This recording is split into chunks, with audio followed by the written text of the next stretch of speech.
And the water scenarios are it's already open, but don't worry, it's nothing wrong with it. Do you mind if Joe how are you?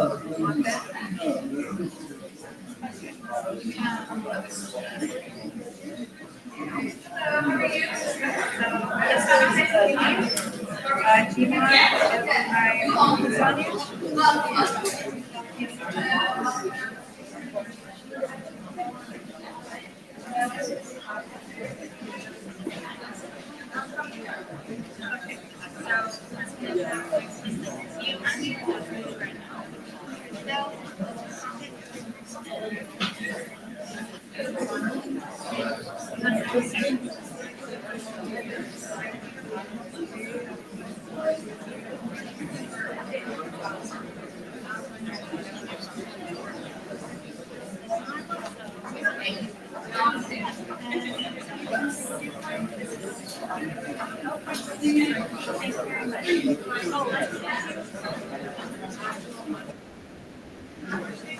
just a second, did you want to do a schedule program?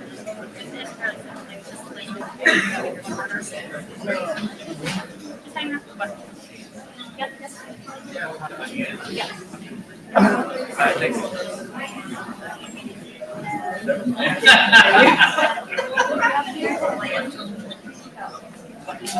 If you have anything, just yell at us.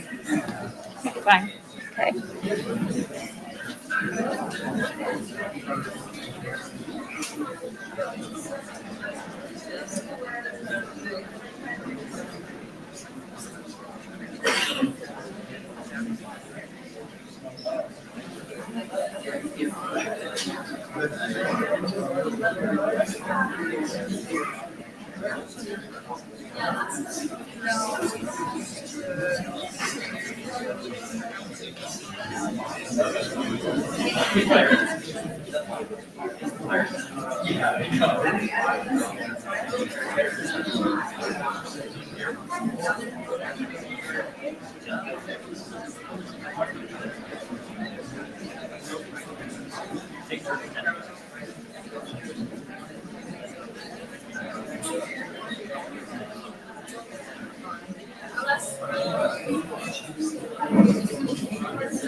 Good evening, everybody. If some of y'all in the back, y'all feel free to sit down. There's plenty of space, okay?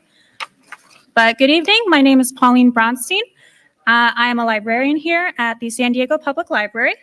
And we at the San Diego Public Library welcome all of you to an evening of learning and conversation.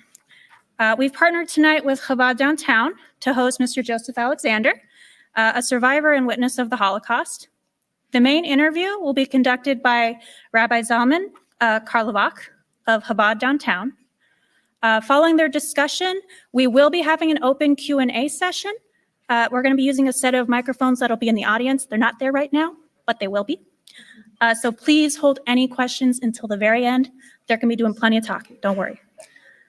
And so at this point, we are going to open with a song called the Ani Ma'amin, and it's going to be sung by Mendel Karlovac, if you want to come on up today. So a kind of short history for the Ani Ma'amin. It's a prosaic rendition of Maimonides' 13-point version of the Jewish principles of faith. The name means I believe. The lyrics basically translate to, I believe with perfect faith in the coming of the Messiah, and even though he may delay, nevertheless, I wait each day for him to arrive. The reason we're singing this is because there's a story behind it. A composer, Azrael David Fasig, composed a version of this song while he was on a train to Treblinka, which was a death camp. Those gathered in the train took up the song and sang it as they were transported to their deaths. Today, we sing it to remember.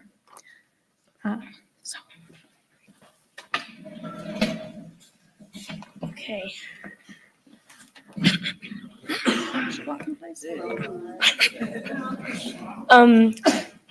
Hello, my name is Mendel Karlbach. I'm a student from Chabad Hebrew Academy, and I would like to sing Ani Ma'amin. Okay. One. Ani Ma'amin, Ani Ma'amin, Be'emuna She'leimar, Be'vi'as Shiach, Be'vi'as HaMoshiach, Ani Ma'amin, Be'vi'as HaMoshiach, Be'vi'as HaMoshiach, Ani Ma'amin, Ani Ma'amin, Ani Ma'amin, Be'emuna She'leimar, Be'vi'as HaMoshiach, בביאת המשיח אני מאמין. בביאת המשיח, בביאת המשיח אני מאמין. אני מאמין, אני מאמין באמונה שלמה. בביאת המשיח, בביאת המשיח אני מאמין.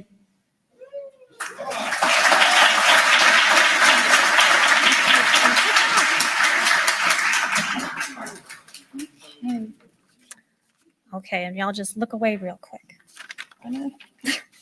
Let's do.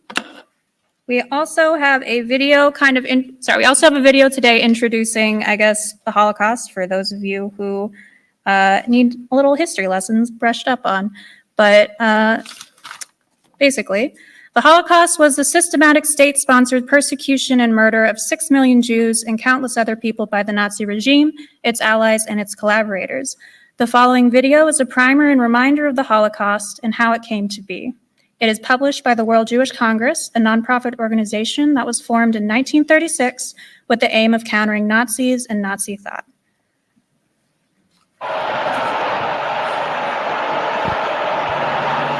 Not so long ago, millions of people were convinced or coerced to help systematically murder 6 million innocent men, women, and children.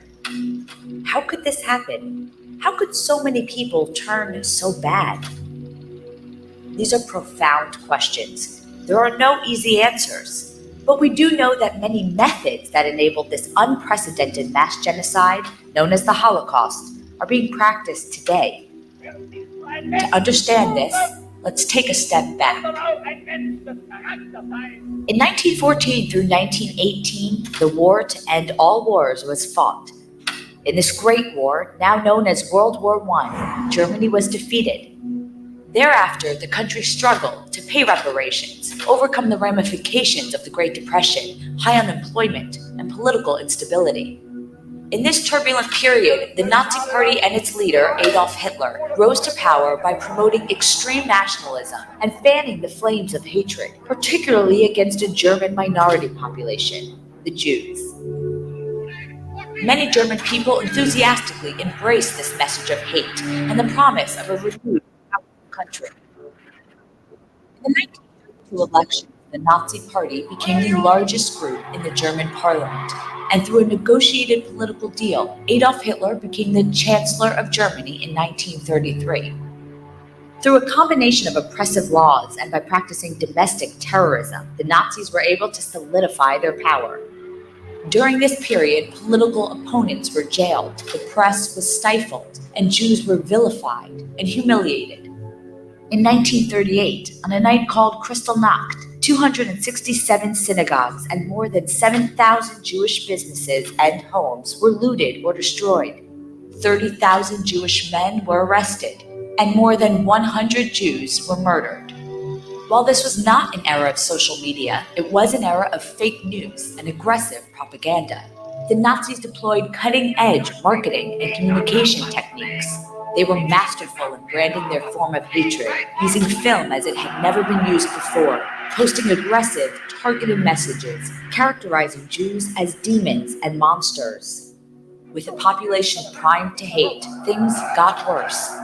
Jews and other individuals deemed unworthy of life by the Nazis were confined to ghettos and then carted on sealed freight trains across German-occupied Europe to extermination camps. Families were separated. The old and sick were generally the first to die. Younger and stronger people were thrust into forced labor. People were starved to death in the freezing temperatures, or died from disease, or were murdered in mass in gas chambers. The death camps accounted for approximately half of the 6 million Jews that were killed. Other Jews were slaughtered in mass executions, random shootings, on the streets, in their homes, in synagogues, ghettos, and more. In total, 1/3 of the world's Jewish population and 2/3 of Europe's Jewish population were slaughtered.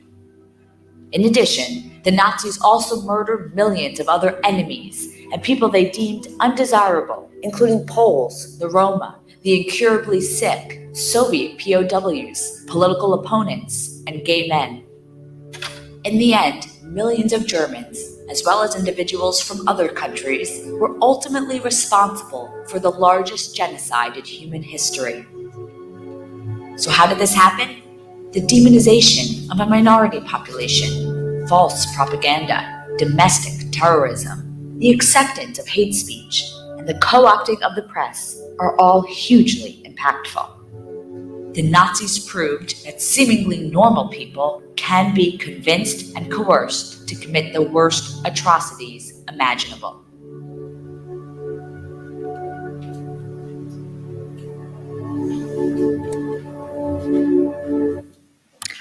Okay, and at this point, I would like to introduce Misty Jones, who is the director of the San Diego Public Library.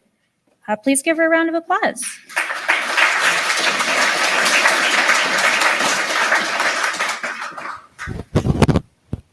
Good evening. It is my extreme pleasure to introduce this program and honor. As Pauline mentioned, the Holocaust was the systematic state-sponsored persecution and murder of 6 million Jews and countless other people by Nazi Germany, its allies, and its collaborators. Born in 1922, Mr. Joseph Alexander lived peacefully in Blonie, Poland, until the Nazis invaded in 1939. By 1940, the Germans had begun transporting Jews to the Warsaw ghetto. Mr. Alexander survived 12 different concentration camps in 6 years, including Dachau and Auschwitz.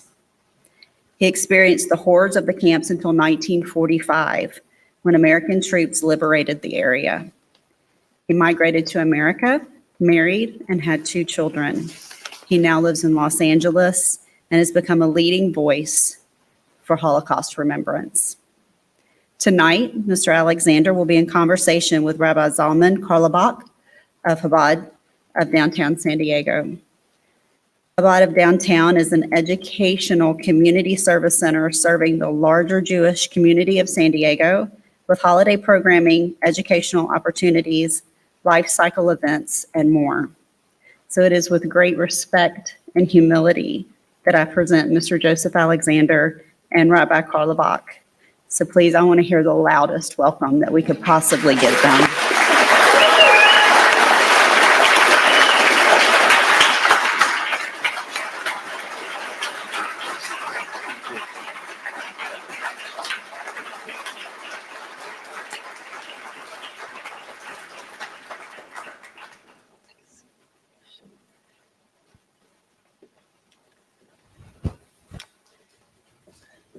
Thank you, Ms. Jones. I'd like to thank the library. Thank everyone for joining us today, both in person and also via video conference. It is with immense honor to be here tonight to host a truly amazing person who does not stop. At 100 years old, Joe, just his schedule this week, tomorrow he's going to be in Cypress, California, speaking to a university. The following day, he's going to be back in Poway for the 4-year anniversary. And then he's off to Germany on Friday to be at the 78th year anniversary of the liberation of Dachau. So we'd like to thank you for joining us.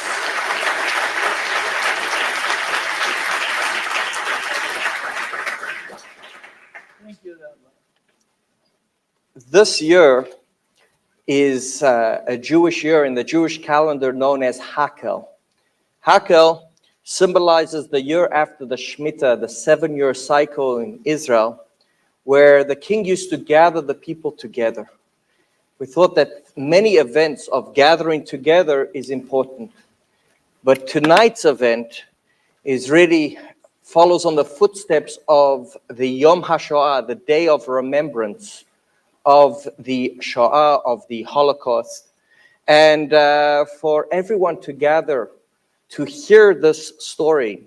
We've come to hear not the story of the terror and the terrible things that happened, but the story of survival.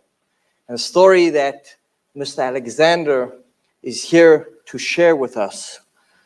Your story of resilience and courage serves as a powerful reminder of the indomitable spirit of the Jewish people and how we can face so much opposition, but really come out stronger than ever. So, Mr. Alexander, can you share with us what gives you that spirit?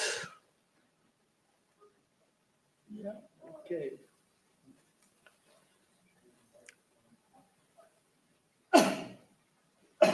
Excuse me. So, you want me to start talking? Please. Excuse me, sir.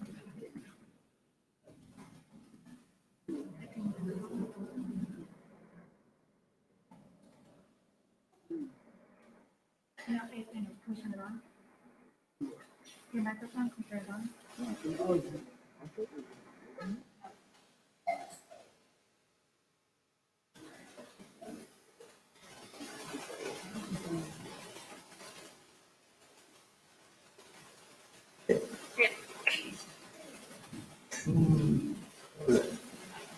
You're on. Okay. Excellent. Okay. My name is Joe Alexander. I'm a Holocaust survivor from Poland, and I survived 12 camps. I come from a small town in Poland. My father was in business, and we had a very good life. In 1939, when the Germans came into Poland, they divided Poland in two parts. One part was annexed to the Third Reich, to Germany. The second part was Poland under German occupation. We lived on the part where it was annexed to the Third Reich. And most of you probably know, in Europe, every town has a town square. And the town square, that's where most of the business are. We lived in town square. At one corner of the square, we were the second house, and the third house was an uncle of mine. After a couple of weeks, they came to town and went after my uncle around the square and told the people they have 10 minutes to get their possessions and get out in the middle of the square, and they took them away. For some reason, I'll never know why, they left those three houses where we were the second house. So they took them away, and right away a rumor started that they're going to come back 3 days later and take the rest of us. So my dad had three sisters living 25 kilometers before Warsaw, which was the second part of Poland. So Dad said, we're not going to wait for them to come and give us 10 minutes. So he got out and rented away. We had deep wagons in Europe, about 6, 8 feet deep, and packed up most of the stuff from the store. And he put a few pieces of bedding and a couple of pieces of furniture on top, because from our part to the other part, you had to go through a border. So like you're moving. And my parents and one sister and one brother, and they left. I remained with two older sisters, and we were loading up a second wagon. In the meantime, we had Polish people from around town coming to town, trying to buy anything they can get. I saw them in a bicycle in a boat of shirt material. On the way home, he had to pass the police station. He got stopped. They wanted to know, where did he get that material? They thought maybe people started to loot again. So he said, I bought it. Then show me a receipt. He said, I don't have a receipt. Then go bring the person who sold it to you. So he came back to me and told me, you have to come with me to the police station. If not, they're going to come here. So I went with him to the police station, and he asked me, did you sell him that? I said, yes. Why didn't you give him a receipt? I said, we in Poland, we didn't give a receipt. So I took the boat to material, smacked the guy and let him go and let me go. And I went back and my sisters waited for me and we took off with the second wagon. Came to a little town named Blonie, about 25 kilometers before Warsaw. There life was going on almost normal. People were still in business, but everybody had to go to work.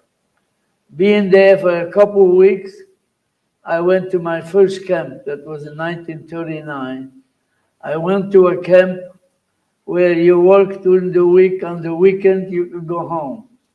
But the work we were doing, we were building a canal, stay in the water up to the knee without boots.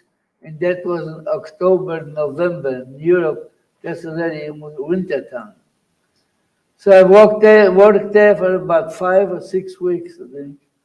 And I got blood poisoning. I got sores on my arms, on my legs. So one weekend I went home and I said, I'm not going back. So Monday morning, the police came to look for me. So my dad said, he's not here, he's supposed to be in the camp. So I stayed away from home for a while.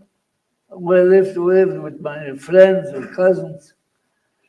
And that was the time where they started to build a wall in Warsaw, where the Warsaw ghetto was going to be. So after they finished building the wall, they came out, they ordered all the Jews who live within 50, 60 kilometers in the surrounding area of Warsaw had to move into the ghetto, the Warsaw ghetto. So moved into the ghetto.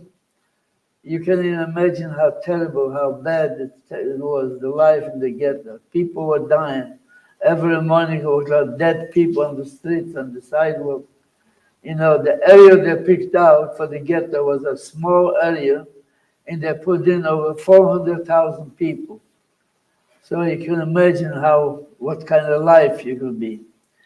So I lived in the ghetto about 5 months, and we found out that back home, since we left, nothing has changed. Everything remained the same. So my parents decided, for my older sister, a younger brother, and I, we should go back home.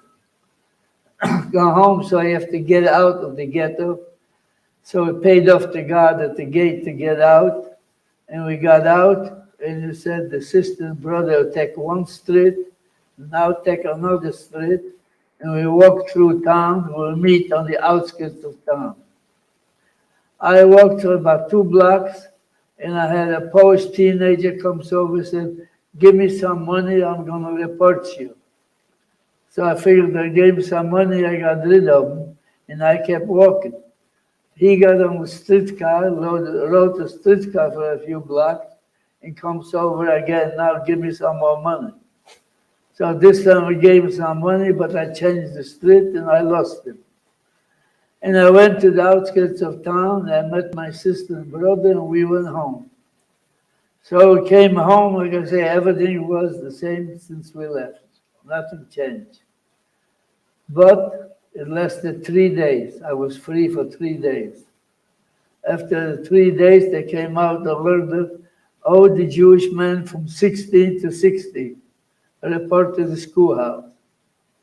So I reported the schoolhouse, and off I went to the camp. Went to my first camp I went to, we were building a dam. We were cutting down hills, and it has little electric cars to fill them up, and they take them another place and they dump it. But the work we were doing was very hard work, because we had to use picks to loosen up the ground before you can fill up those little cars. And the food you were getting was a piece of bread like this in the morning, and a cup of coffee, and you went to work. You came back from work, you got a soup, which most of the time was from the peels of potatoes or spinach. Doing that kind of work, you couldn't survive. So every morning there were dead people taken out of the camp. So the camp was getting very small. And they were kept, I was in a camp where was a city called City of Poznań, one of the biggest cities in Poland. and there were camps in the city and around the city. So what they did, people had same thing happen at other camps. They combined 2, 3 camps into one. So after this camp, I was moved to another camp, and I was laying in the city, and I was laying cobblestones in the street. That lasted a short time. Then I moved to another camp where we were building sewers. We were putting in these big cement rails in underground sewers. That lasted a short time. These camps didn't last too long. Then I was moved to another camp. I was a roofer. I was doing roofs. After that, I went to another camp. We were building an airport. I was laying railroad tracks. After being in 7 camps, a train arrived. And, it wasn't a passenger train. The cattle car train. They put 30, 40 people to one boxcar. And the destination we were going takes maybe 5, 6 hours at the most. But we were riding around for 3 days. No food, no water, no facility. Finally, we arrived in Auschwitz. There's a little town named Auschwitz. So the train stopped downtown. And they opened the doors of the train. 30, 40% of the people were dead on the train already. Whoever could walk, you walked out, you lined up in rows of 5, and we met Dr. Joseph Mengele.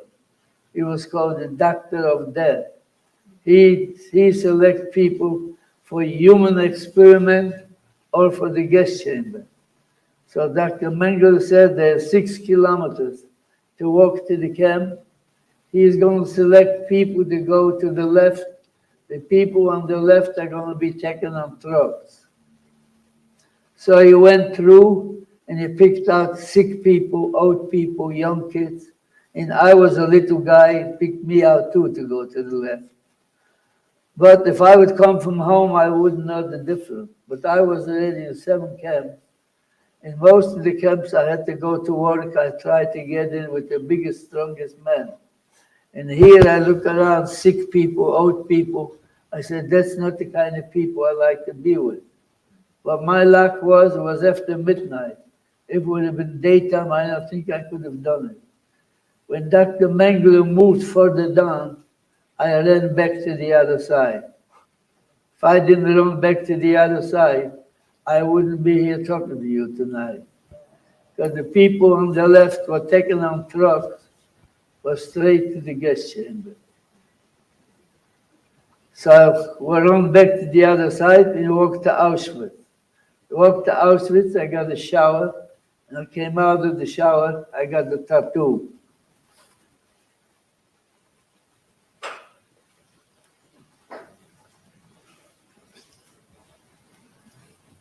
See, that's a tattoo, the number 142584. And from that moment on, you had no name. This was your name. Got a tattoo, and then there's Auschwitz II called Birkenau. And I walked over about 3 kilometers apart. I walked over to Birkenau, and I was in Birkenau for about 5 months. And I saw Dr. Mengele 2 more times in Birkenau, but it was daytime and I was far away where he was. So I got through. Then that was the time when the Warsaw ghetto uprising was. It was April of 1943. There was the big uprising in the Warsaw ghetto. So after that, they said they need a big transport, but they don't want to take any people from Poland. They only wanted people from Hungary, Greece, Italy. But in the end, they were short about 300 people. They said, now we'll take some people from Poland.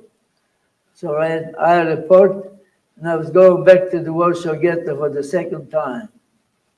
So we went back to the Warsaw ghetto to clean up after the uprising. So we came back, there wasn't one house left. All the houses were burned out. There were just the remaining walls there. There was no camp, so they gave us some prefabs. We had to put together our own camps. And by the time we got the camps put together, the barracks, the typhus broke out. Typhus, very high fever. People get very high temperature. Anybody who went to the hospital, I never knew anybody who came out of the hospital. When I got that high fever, I didn't go to the hospital. Because I had, we called a couple like a foreman. He was a middle-aged German man, but he was also a prisoner. So he didn't care if you worked or it didn't work. So when I got that high temperature, and actually our job was, when we came back, to take down those wall bricks, the empty, burned out houses, the walls. Just take down brick by brick and clean them up and put up on sticks about 8 to 10 feet high. So when I got that temperature, I was sitting behind those bricks like this for about 3 days until I got over the temperature and went back to work. So I went back to worked for a short time, and the Polish underground attacked our camp, trying to free us. So they were fighting all night, but they were unsuccessful. So the next morning, they took us out, closed the camp, and to get out of the city, we had to jog. They said they were afraid that the underground is going to attack us in the city. So it's a jog to get out of the city. Get out of the city, so put us up on a big field where the farmers graze their cows, and the ground is very moist. So to put in that field, whatever means you had, a knife, a spoon, anything you could dig up some mud, and you took the bottom of the shirt and squeezed the mud to get a little water. So I got a little water, and the next morning we ran the march and come to a city. There was a river. So they let us go to the river to get some water.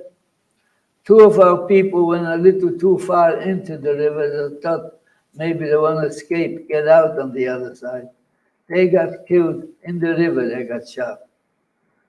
So we got some water and we were walking and come to the next town, was the same river. So they said at this time, only 100 people at the time can go to the river to get some water. So when we got some water, and that day, it was very heavy rain was coming down. We were walking, you could hardly walk. You were soaking wet. So wet that you couldn't even walk. Until we arrived at the railroad station. And the next morning, the same train arrived. And that time, we were 3.5 days on the train without food, no water, nothing. And we went to Germany. Went to Germany to a camp named Dachau. Dachau was the first camp Hitler built in 1933 for political prisoners. Then he turned it into a concentration camp with the gas chambers and the oven. So I came to Dachau, and for about 2 weeks, I didn't do anything because they were establishing 12 camps within 50, 60 kilometers in the surrounding area of Dachau, all by number, 1 to 12.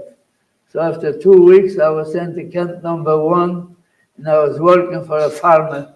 We were digging potatoes. That lasted 3 weeks. Then I was moved to another camp, about 50 kilometers from Munich, to a city of Landsberg am Lech. And that was camp number 7. Camp number 7 was a small camp with only about 150 people. And that was the only camp I was where women was in the same camp, but they were blocked off one corner of the camp by a wire fence. But we went to work together. So friends of mine, there was a few, not too many of us. We were over 4 years in the camps already. So we had the privilege of getting the better jobs in the camp. So friends of mine got the job, work in the kitchen, and a couple of them, one was a carpenter, one was a metalsmith, and I got a group of 10. We were 5 girls and 5 boys working for the guards, for the German guards in the kitchen outside the camp. And in the charge of the kitchen, I had 2 German men in charge, but they were very good men. They were very good to me. Every day I was going back to the camp. I took some food back for my friends. And we always had soup left over. So we had some milk cans. I took one of the milk cans and put it in. And the next morning, people were going to work. They had to pass by our kitchen. I stopped them and gave them some food. A couple of times, the officer in charge of the guard complained I'm holding up to people going to work. So my people told me, don't worry, let them talk. Do what you're doing. And that lasted about 5 or 6 weeks, actually until April 28, 1945. All the 12 camps had to go back to Dachau. We went back to Dachau, and the next morning, they put us up on a big field there. The next morning, they said we were going, it was called a death march. They're supposed to take us into the mountains in Germany. There's a ski resort named Garmisch. And that's where they're supposed to kill us, in the mountain there. So we were walking for about 2 days, and we knew we're not going to be walking too far, because we could hear the fighting. We knew that the American troops are not far behind us. And the planes were coming and bombing the city. So we walked about 2 days, and we crossed a little bridge, and the bridge was blown up. So our group was divided in 2 halves. I was on a half where we were in a village named Königsdorf, and there was a little forest in the village. So they took us into the forest and asked for volunteers to take the sick people into the village and put them into the farmers, to the barn, and told the volunteers to come back. One of the volunteers was a friend of mine. So on the way back, they found a dead horse on the snow. So they cut off some pieces from the horse. And here is a friend of mine. He was one of the volunteers. Was him right here, so you can see. His name was Joe Buddha. So he came back with a piece of meat and do something. So I made a fire and I was barbecuing. That was the best meal we had in a long time. And during the night, the guards disappeared. We didn't know till the next morning. The German police came and they took us into that village and they disappeared. So we just walked around in the morning, didn't know what happened, what's going to happen next. It was in the morning about between 8 and 9 o'clock. Then we walked around, actually until about between 12 and 1 o'clock. An American tank moved in and we were liberated. The tank moved in and behind the tank were American troops. So the American troops came, tried to block off the village, not to let anybody out. But we were a group of 9 of us. We were in the camps over 5 years. We didn't want to get blocked in. So we broke through and started to walk to see where the next town is. So we walked for about 1 or 2 kilometers, and there was a bakery. So we got into the bakery, and everybody got a bread. You had a bread, you were okay. And start walking and come to a town named Bartels. And three American soldiers, they were walking, they were trying to walk. They were so drunk, they were holding on to each other, they couldn't walk again. But the clothes we were wearing, they said, well, asked us, are you Polish? Told me, yes, come on. So they took us in to an underground bunker. You couldn't see the end of it. It was a warehouse. So first thing, we changed clothes. Everybody took a backpack and filled up with some food. And then there was a big row of bicycles chained up. They broke the chain, and everybody got a bicycle. But when the American troops came into that village, they brought all the people to the same city. There used to be a German Air Force base, and they made a DP camp, a displaced person camp. But we didn't want to go to a camp. So we tried to get out to find a place to stay. So you couldn't get out of the city because it was after 6 o'clock, and 6 o'clock was curfew. So we hopped over about 3 or 4 fences. We came to a German inn, but it was taken over by the American troops. And in the back of the inn was an empty house, so we took over the house. We moved into the house. And we lived in the house about 10 days. And then they came out and ordered anybody who lives outside of the camp has to move into the camp. So we moved into the camp. We were taken to another camp in Munich. Munich is the capital of Bavaria. Taken to Munich to a DP camp, but you are free. You could live at the camp, or you could go any place you wanted. So I lived in the camp for 3 days. And after 3 days, a few friends of mine and I, we decided to go back to the city of Landsberg, where camp number 7 was. And Landsberg was one of the biggest DP. There was a lot of DP camps in Germany, but Landsberg was one of the biggest ones there. So I went back to Landsberg, went to the camp to register, and they gave me a room. I stayed overnight. And the next morning, I moved out to a farm about 7 kilometers from town. You know, the reason I told you I didn't want to live in the camp, but we went to register to other camps in case any of your family survived. So everybody went to look through the list. Because, you know, when I got out of the Warsaw ghetto, I left my parents, 2 sisters, and 1 brother in the Warsaw ghetto. Until today, I don't know what happened to them. So that's why we went to register at the camps. So I moved out about 7 kilometers to a farm, and I lived in a farmhouse. I lived in the farmhouse about 6 weeks, and I decided to go back home to Poland, to go to my house to see if any of my family, anybody came back and they survived. So I came back to Poland, and I went to the house, and I have survivors living on the 2nd floor. The 1st floor where Polish people live. But they said none of my immediate family came back. The only one that came back was a cousin of mine. He was 2 years younger than I, and we were together. We went to Auschwitz together. I with him and 2 of his uncles, his father's brother. But he was the only one who survived, but he's in a different town. That's him here on the left. And his name, we had the same last name. His name was Mark Alexander. So he survived, but he's in a different town.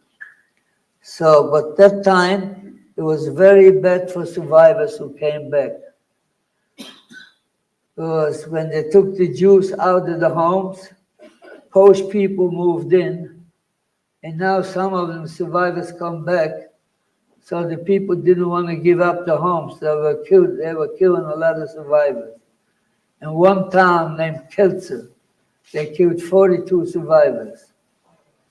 So the people who lived in my house on the 1st floor asked me if I'm going to stay, so they'll move out. I told them, don't bother. So I went to the town, I picked up my cousin, and we went back to Germany. And I lived in Germany for 4 more years. Because you couldn't go any place, you didn't have a passport, you had to wait some country opens up to check you in.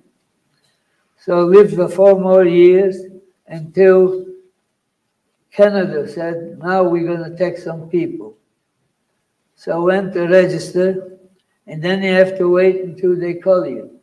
Took a long time, I didn't hear anything from him. So meantime, another friend of mine lived in the next village. He came and said, now you can go to Munich and register to go to America. So I went to Munich and I registered. In a very short time, I got a notice to go to see the American doctor to check you out. And then the FBI had to check you out. Then I got a note to go to a port in Germany called Bremerhaven. for the boat, to get the boat to come to America. So I went, I got in the boat, and I arrived in the United States on May 30th, 1949. So you came to America, you had to came to New York, and everybody had to have a sponsor. Either you had some relatives here or an organization to sponsor you. I didn't have any relatives, so I was sponsored by a Jewish organization named Joint. So my contract was Harrisburg, Pennsylvania. I was sent to Harrisburg, and I worked for a man who had a cleaning store and tuxedo rental. I worked as a tailor.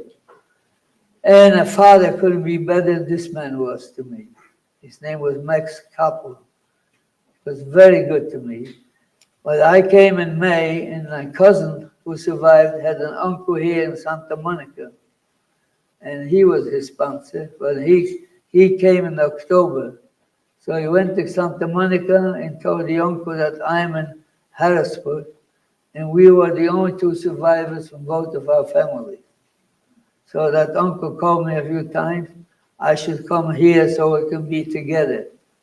So in 1950, I came to California, and here I am.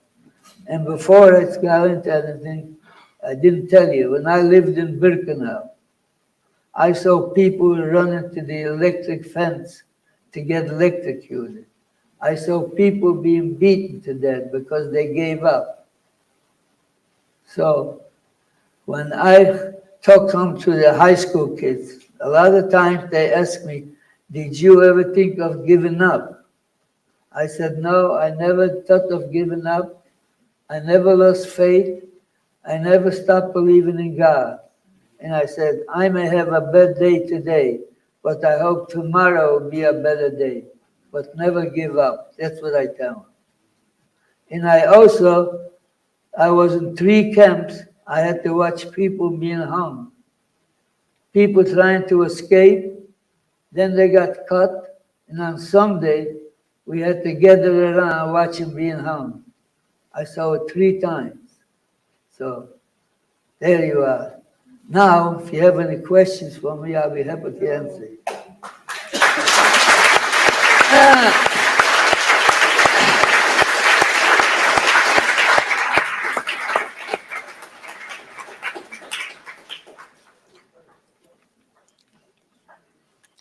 For the questions, we're actually going to have a microphone in the middle of the room, and maybe we can line up to hold the questions.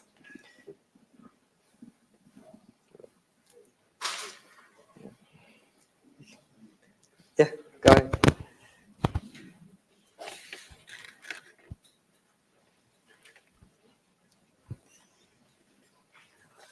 When you were a young boy, and I know you spoke Polish, but did you understand German back then also, so you could understand what was happening? Did you ever learn German? It sounds like you must have, because you ended up in Germany for a while, but when you were younger, were you able to understand the German speaking? Well, yes, I see. I was with some Greek survivors, and they was telling me, you know, for you it was easy, but for them it was hard because I spoke Yiddish, and it's almost like German, so I could understand what they were talking about, the Germans. They said they couldn't understand. So they said for them it wasn't easy. That's what told me, it was easy for you. That's what I was told. Did you ever see Hitler personally? And if so, what did you feel?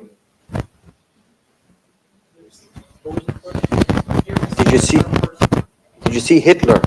No, never. I only saw him on TV. Hi, sir. Kola Chabad. Just one question. Do you, in a part of your life, hate the Germans? And when you listen to them saying that they're sorry and their president saying sorry, what do you feel? What's your feeling about the German people? Well, today it's a different German today. They are very close with Israel because we were back there, and you saw we talked to them, and it's a different German today. We talked to a lot of people. I was there back in 2015, and I spoke to. You can see here. If anybody, you recognize who this is? Angela Merkel. I spoke to her in German, in Dachau. And met people where they're talking about saying they just came back from Israel. And it's a different German today. So, matter of fact, we're going back, Riva and I, my girlfriend, we're going back this Friday, going back again to Dachau. They'll keep going. We should come back to celebrate 78 years of the liberation of Dachau. So we leave Friday. I'm going to be talking there.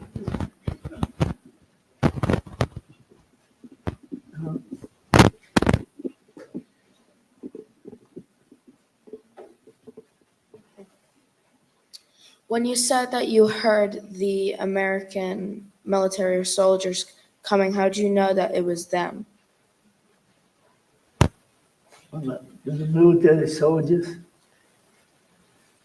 We had nothing to do with the military soldiers, actually. The only soldiers we did, is the guards. They took us to work and brought us back from work. But we never had any conversation with them. The liberators, the American soldiers. Oh, the Americans. How did you know they're American? How do we know? How could we miss?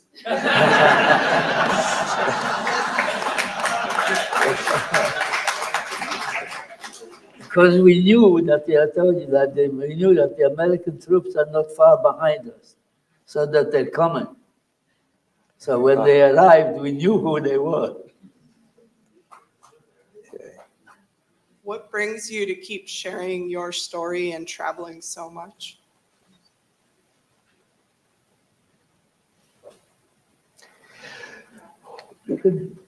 What drives you to share the story and travel all over the world to share this your life story with everyone? Because, they murdered 6 million Jews, 1.5 million children. They didn't murder them if they were criminals or did anything wrong, just because they were Jews. So now they can't talk. I have to talk for them. That's why I'm talking. Because we have to talk for the 6 million who can't talk.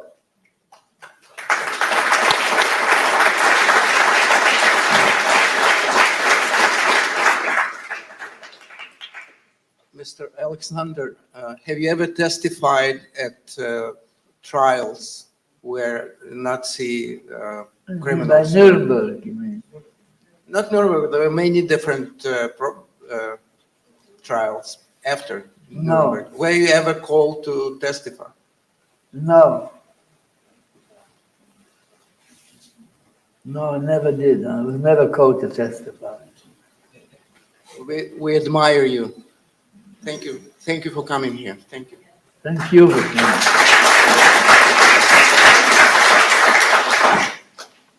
Sir, I'd like to know about the trip from Germany to the U.S.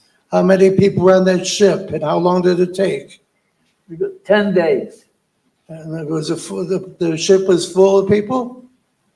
How many people would you say was on that ship? I don't know, a few thousand. A few thousand. It took 10 days. Yeah. And were you requesting to come to the U.S.? Did you want to come to the U.S.? Because the reason I ask you this, my father and my grandparents, they had to go to Shanghai first before they came here. Wow. And my aunt and uncle, they had to go to Canada before they came here. No. So did you request to come to the US? You wanted to come here first, right? I came straight from Germany to the US. And that's what you requested? Yes, Okay, thank you very much. you're welcome.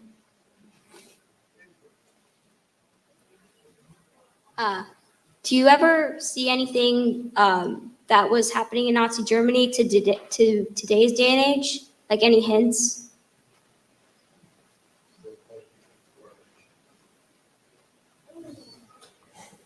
What signs do you see? Did you see signs today? So I will repeat the question. Do you see anything today that is similar to what happened in Germany during the Second World War? No, I don't see anything similar to that, no. But I talk to hundreds of thousands of students, high school, middle school, high school, and trying to tell them. I said, there's a lot of anti-Semitism going on, a lot of Holocaust deniers. And I call those Holocaust deniers, they're crazy, I tell them. Because the evidence, the gas chambers in the oven are still in existence. You go today. We were back Auschwitz, Dachau. You can go to Majdanek, Treblinka. The gas chambers are still there. And there's buses coming every day, coming to those camps, people from all over the world to witness and to see those gas chambers in the ovens. So that's why I call these Holocaust deniers, they're crazy, because they can't deny that didn't happen when the ovens are still in existence today. So that's what I tell them. And I was told, I've talked to hundreds of towns, I think, kids, high school kids. 70% of those kids never heard about the Holocaust. So that's why it's very important for us, the few survivors left, to talk to those high school kids and let them know what happened. And that's what I've been doing, talking to high schools, at the schools. I talk to them at the museum, the Holocaust Museum, where they're busing in students for us to speak at the museum and tell them. So that's our job now, to speak to schools or the general public, to anybody who wants to listen. That's what we do. Can you maybe elaborate about the Holocaust Museum that you're speaking about? It's the Holocaust Museum in Los Angeles. The Holocaust Museum, LA. That's a little, that was the first museum built in the United States by a group of Holocaust survivors, and it's run by Holocaust survivors. It's strictly Holocaust. That's what that museum is. And it's located in Pan Pacific Park, you know, where the Grove is in Los Angeles. It's right in the back of the Grove. It's built from the outside, you can't tell because it's built underground. But it's right in the park there. Two questions. Did you ever lose faith in Hashem? And number two, to what extent were religious customs, practice of orthodoxy, and so on, were continued, even secretly, in Birkenau? Well, that's what I said before. I never lost faith, and I never stopped believing in God. I have something here. I'll let you know, Rabbi. Read this in the front. Do you believe in luck, Joe? No, I believe in God.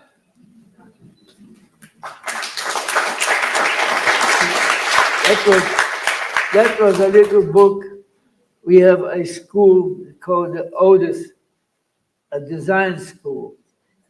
And I've talked to those students for about 5 weeks every Monday. And they put together this book, a little book here with some pictures and so forth. So that's what this book said. Do you believe in luck?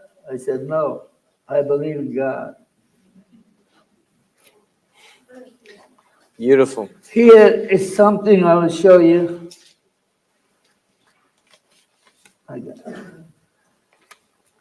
This is the way we lived in the camps. This was like shelves, you know. And there was one section was for 3 people. And on the second row at the end, around here, there is Elie Wiesel. You know who Elie Wiesel was?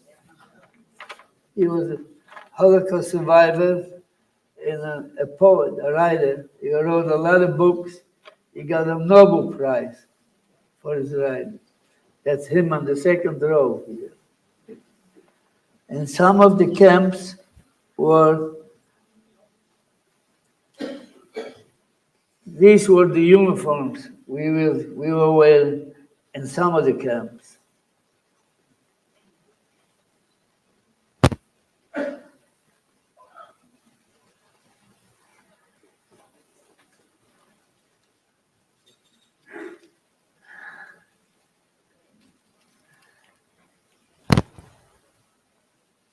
Here I have,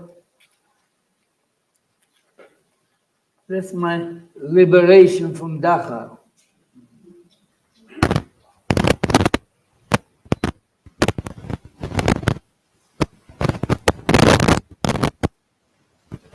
And here is one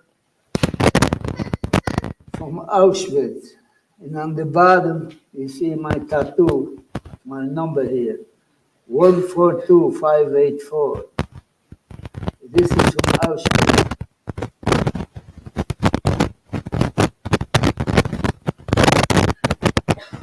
And there's one from Munich.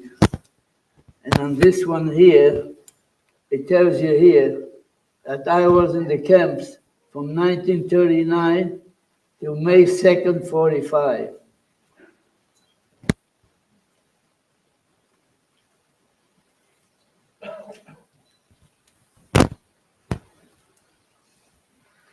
Did you preserve everything?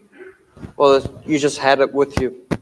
No, I preserved this. Actually, these are copies. The original are in the museum. Are the original. These are copies. The second question that the previous person asked was, how did the prisoners in Birkenau, how did they keep the mitzvahs? How to keep the mitzvahs? You couldn't keep the mitzvahs. You could only, we knew all the holidays. But you couldn't do nothing. You didn't have anything to celebrate with.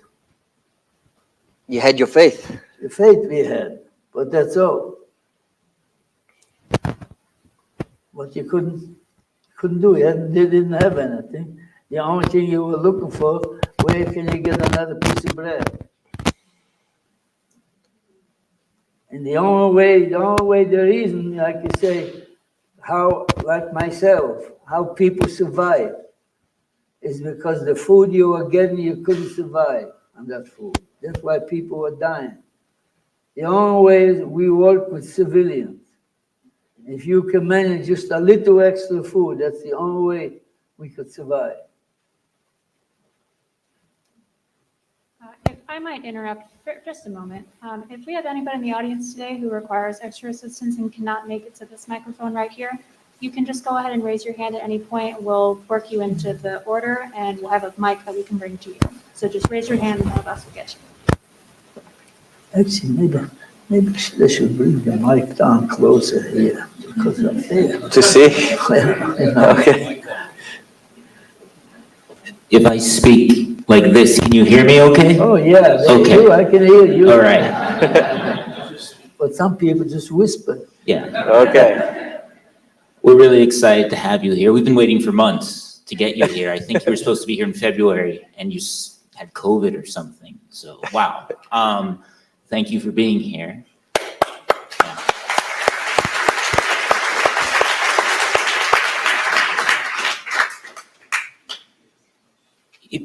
The impression I got when you were what I think was the death march, or towards the end of the wars, you seem to have amalgamated a group of like 9 buddies, or a group of men or women, and you were traveling together. Did you help? What was the dynamic between you? Would you help each other? Were you all individuals? Was one of you the leader? One of you the funny guy? What was your personality, and what did you contribute? There was no leader. We were all leaders. We were just a group of friends. We all stuck together. So there was no leaders.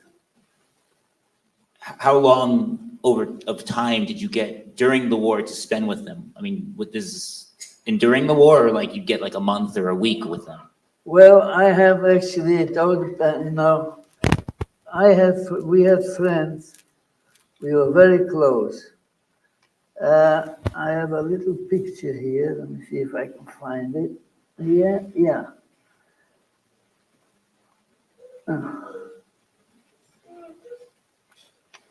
See, I have a little picture here. You know, Yep. a couple, there's a husband and wife. They met in the camps. And then afterward they got married. And when we came, I met them first, met him actually, I met in Auschwitz in 43. And then I met her in camp number 7, where we were. But we never lost touch. We were friends for 73 years. I came to California, and they came to Detroit. They were in Detroit. But we always kept in touch. Matter of fact, in 57, I was driving back to Pennsylvania from here, and I stopped in Detroit to see them. So we were always in touch, and then later on, they moved here to Los Angeles. They had 2 daughters here. They moved here, so they came here. About 4 years ago, maybe 4 or 5 years ago, both of them died in 1 week. He died on Monday, she died on Thursday. But we were friends for 73 years. And the same thing, this man here, what did I do with this?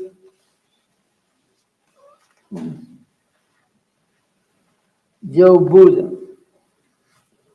The same thing, this man here. Same thing, we met in Auschwitz. And we were friends. And I was friends with him. In fact, here, even in Germany, we lived in the same village. And here in Los Angeles, he passed away about 15 years ago, actually. But we were friends all these years. And I had some other friends back east. But unfortunately, I don't think there's anybody left. They're all gone. What was your friend's name from Detroit? What was your friend's name from Detroit? From Detroit, Sam Seltzer. That's where I grew up. That's where my parents settled. That's why I was just curious. Oh, yeah, he had some an uncle, I think, in Detroit. But his name was Sam Seltzer. What ship did you come on? SS Stewart. Well, my parents came on the Heinzelman. Because at that time, they had ships going back and forth. Matter of fact, some were going back and forth. Like, for instance, I came with this one, SS Stewart, in May. My cousin who survived, he came in October with the same ship. My parents came in August of 49. And he came back with the same ship because they were going back. It was military transport ships. It wasn't a luxury ship. At least they fed you on the ship. Yeah. At least they fed you. Yeah. Yeah, but no. But you had to work. I was working on the ship. I didn't work on the ship, but some people were getting so sick, very, very sick, very bad from the waves. But I worked on the ship. I was doing the dishes, so that I was running dishwasher machine. So you mentioned before about working for the German soldiers in the kitchen, and how you said they were very good to you. Those German soldiers. Was that the only? They weren't soldiers. They were guards. They were German, but I think they was like a National Guard, I think, because they wore a uniform, but not the same uniform as the army did. Oh, okay. They wore an OD uniform that had a swastika band down.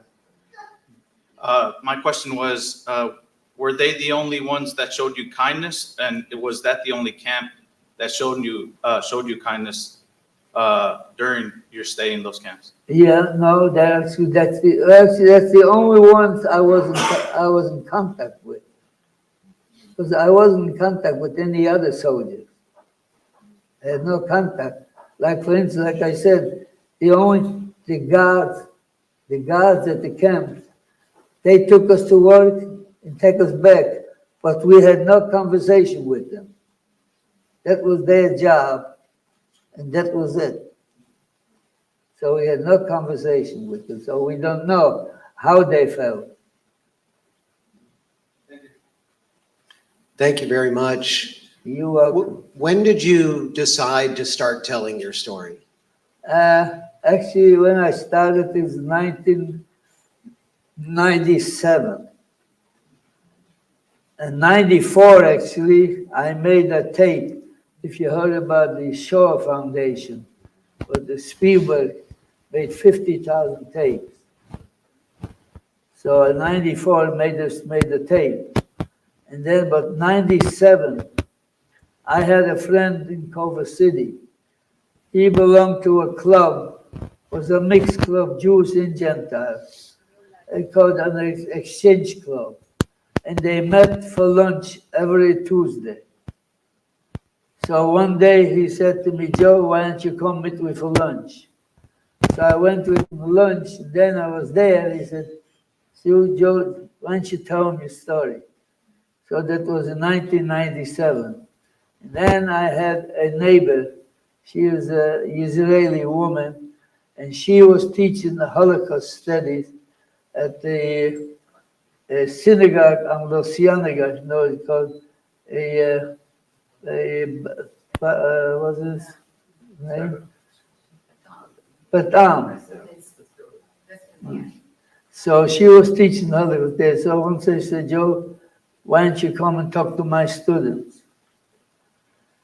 So I talked to her students for a while, and then about 5 years ago, I met a man, and he found out that I was talking. So he was on the board of the museum. So he called me and said, Joe, why don't you come to the museum and talk? So that's about 5 years ago, and I'm still talking there.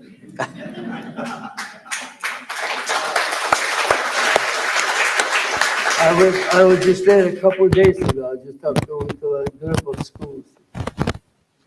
And my other question is, what is the secret to a long life? There is no secret.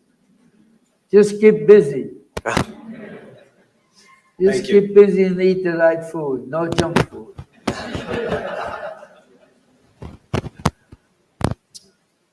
Thank you so much for being here. First of all, it's such an honor, as you can see, even though I had another engagement. It's so important to be here. I know we're amongst the last of the generation that are going to be able to hear the survivors speak, and I feel so honored. So first, Can you speak into the mic? Oh, first, I just wanted to say thank you for being here. I know we're among the last of the generations to be able to hear survivors speak, and it's such an honor. So thank you for being here. And I had a couple questions. One, I wanted to know, how do you respond and deal with the pervasive resurgence of anti-Semitism that we are seeing today? And at least in my opinion, the fact that it's getting less attention and taken less seriously than the other kind of discrimination that is going on in the world.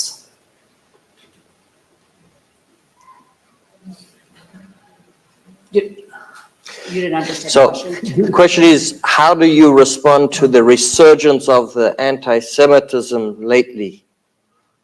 Well, that's why I say, that's why we talk to the students, to the youth. We have to talk to the youth and try to do through education. That's the only way we can do is stop anti-Semitism if we can educate the young people. But is it so, I would imagine as being a survivor, it's so challenging and difficult to see that this is still, not only that it's still happening, but it's not receiving the same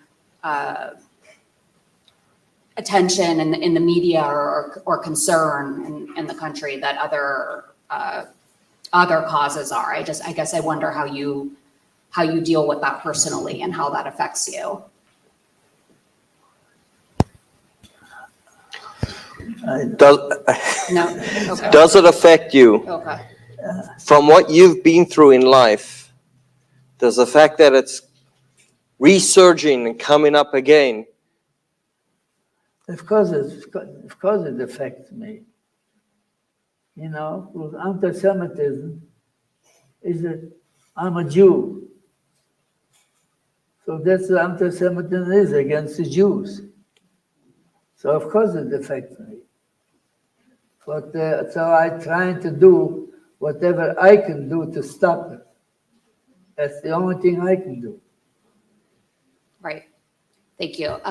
The other question I had was just when you were in the camps and you said you had, you said maybe tomorrow will be a better day. How did you not just pity yourself and feel bad for yourself and think, why me? How did you deal with those feelings? Well, I have questioned all the time. I said, why me? I have 5 siblings, and I'm the only survivor. So I guess Hashem wants to keep me so I can talk and I can tell the people what happened. That's why I can't question God, God works in mysterious ways. Thank you so much. Because if not for God, I think I wouldn't be here today at 2 occasions especially. If I wouldn't get out of the Warsaw ghetto, I would have been gone where my parents and sisters and brother went to Treblinka. So I was saved there. And Dr. Mengele told me to go to the left. See, I think God told me to go to the right. If I didn't do that, there's another time I wouldn't be here today. So that's what it is. That's how I believe in God. He's guiding every step of your way. Yes. Thank you for speaking with us today. When I hear you talk about what you witnessed and experienced and losing your family, what comes to mind for me is psychological trauma that must have been a part of a lot of survivors' experience. And I'm wondering if you could speak to, when you came to the United States, if there was any emotional support or mental health care that was made available or encouraged or discouraged for yourself or other survivors that you knew? Do you have a psychiatrist?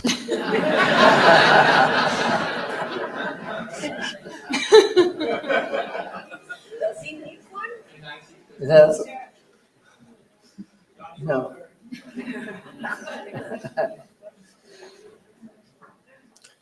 Along the way, with all the survivors, was there mental health issues and treatment for it?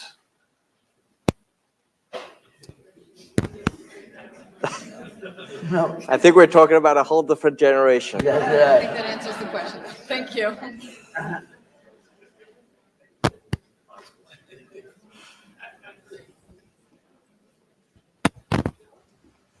Hi there. So you tell a story that's very incredible about your survival. It's an incredible story, and you were in these camps for so long. I wonder, were there other people in these camps who saw you, maybe heard around the vine that you had been there for a while, ever wondering how they could survive a long time as well? Well, like I said, there's only a few survivors who left. Well, there's a few of them who survived, what I know, few of them, who did survive, because they were thinking the same way I did. So that's how we survived, because we wanted to survive, you know. So that's what happened. They had the same idea I had. So that's how I know a few of them who survived, which I was in the camps with. Not too many. Like for instance, you know, I come from a town where the population was, it's a small town, population was 6,000 people. 25% were Jewish. From what I understood after the war, that 13 of us survived.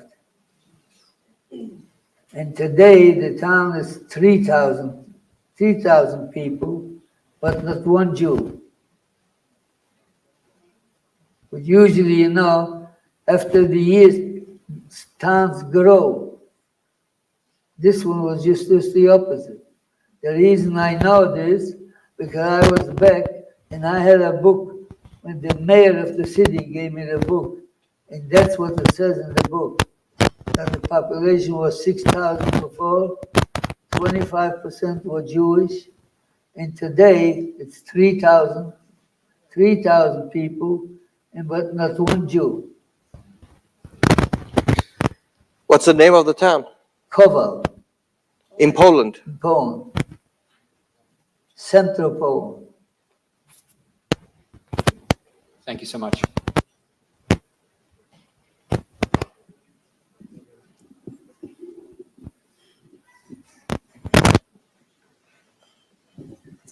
Thank you for telling us your story. And I would like to know, did you write a book about your story?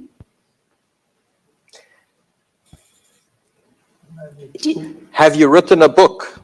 Oh, no, that's the only book I have is this here with these kids wrote the book. That's the only book I have.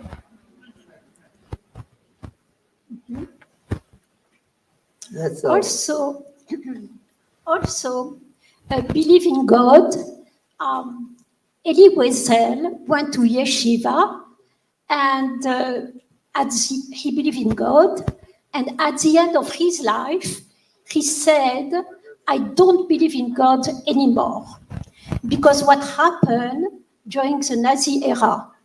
So I think maybe you answered this question, or you answered this question already. What you will tell to someone who would say, "I don't believe in God because what happened? Where was God when all this happened?" So what you will answer to someone who asks us such question? Well, God was the same place where he is today. And God is still here. Thank you.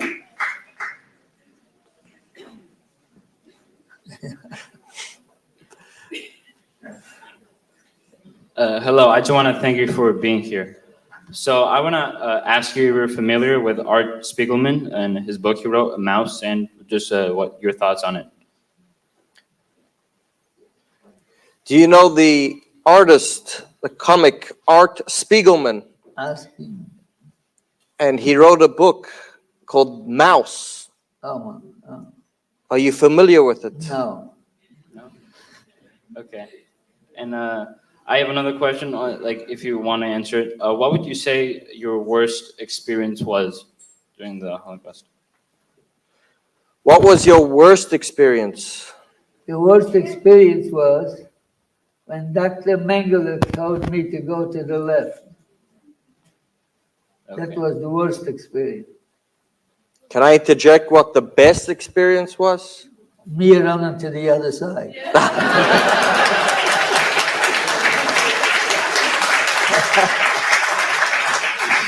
Unbelievable. Thank you very much. Hi, thank you for being here. I have two questions. I see you wear a kippah, and I'm wondering, when you first came to America and in the last 40 plus years you've been here, I'm wondering if when you first came to America, you were a little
Because it falls in half.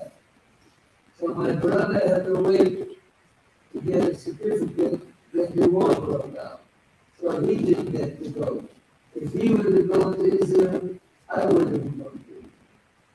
And I was liberated. So I told you I was liberated, and then I was taken to another camp in Munich.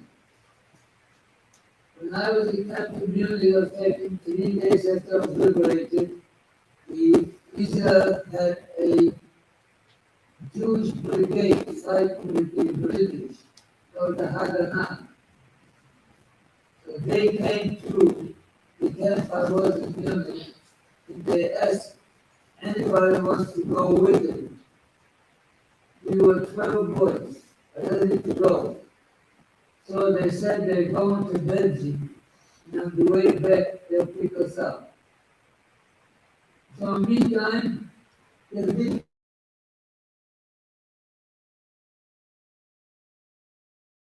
want me to go. They would come back, I would go to Israel. But they didn't come back this way, they went a different way. So we didn't get to go. God didn't want me to go. I guess God wants to keep me here so I can tell people what happened. in your time in America, the first question, were you ever scared about being Jewish in America? No, never. I never denied it. And after that, lots of people that asked me, are you Greek? I said, no, I'm Jewish. I never denied being Jewish.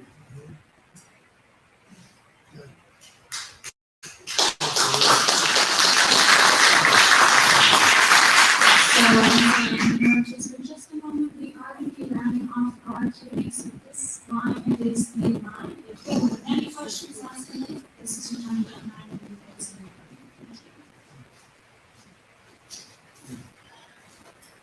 As we share your story and educate the next generation, what does never forget mean to you? Never forget is she was being free that this shouldn't happen again. That's right. That we can't forget this movie is like, don't think about it, don't talk about it. It's never gonna happen again. We don't know. So we have to talk. It's to educate the people. So I shouldn't have.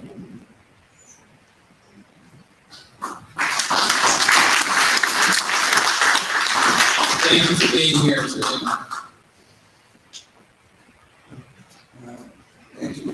Thank you again, Harry. You said a lot of the men put on workforce, et cetera, doing manual labor. I was just curious, what were the ladies doing, what men were doing manual labor? Were they doing manual labor also, or more important, I don't mean to ask the wrong question, were the ladies abused by the male guards or soldiers overseas? Were they, taken advantage of you sexually or not? And, Carrie, I can take questions, fine, if not, I can understand that. What work did the ladies do? Yeah.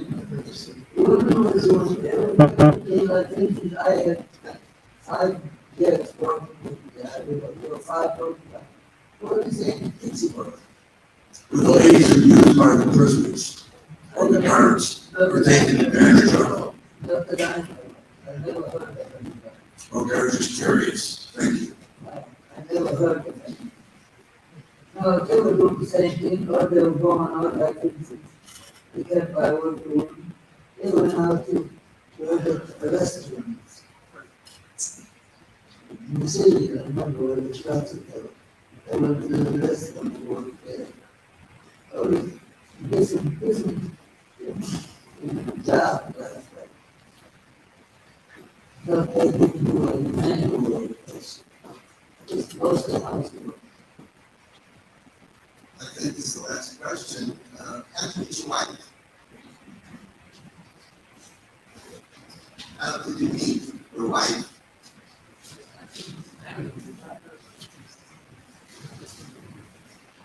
Your wife that you got married to in conception. Yeah. How did you meet her? I met the husband. The husband was too many. Oh. So I would like to just take this opportunity to thank you for taking the time to be here tonight.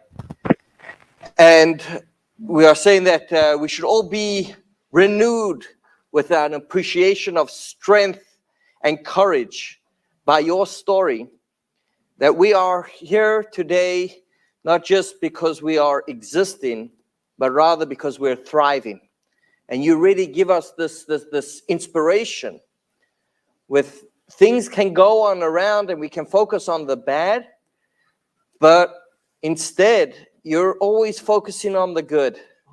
Right. And truly it's really beautiful. So we have a little token of appreciation to give to you. This is a new book that came out. It's called Social Vision. It is the Lubavitch Rebbe's transformative paradigm for the world of how we can really look at everything that's happening around us in the world, but we look at it for good. And when this book came out, we thought about you and we thought about your story.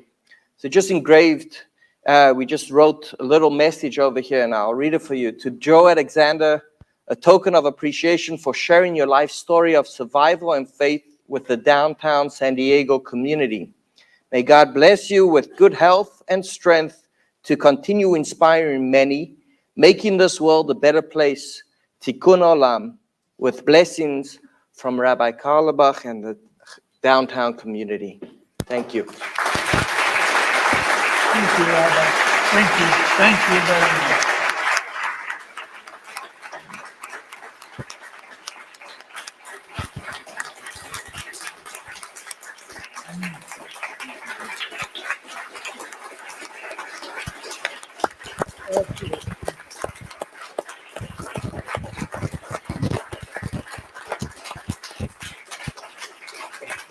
So just before we have the closing remarks from the librarian, I'd like to also thank the library director, Mr. Jones, and all of the librarians that are in the library, we thank you for partnering with this beautiful program.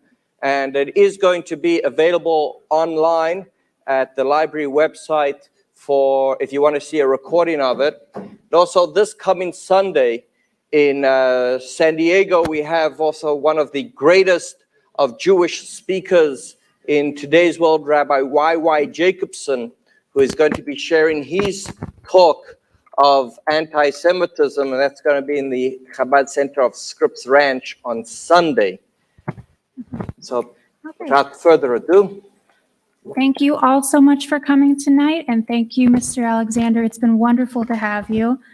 At this time, we will have a recording of this available online. It probably won't be directly tomorrow, but it will be online, don't worry.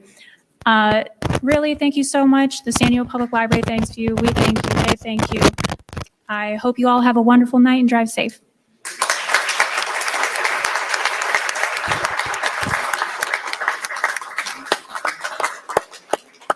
I thank everybody for coming.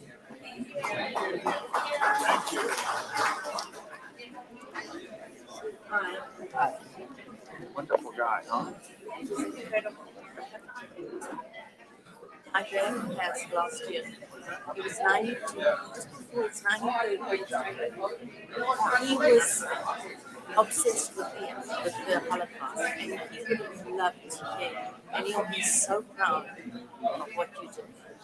So thank you. Thank you.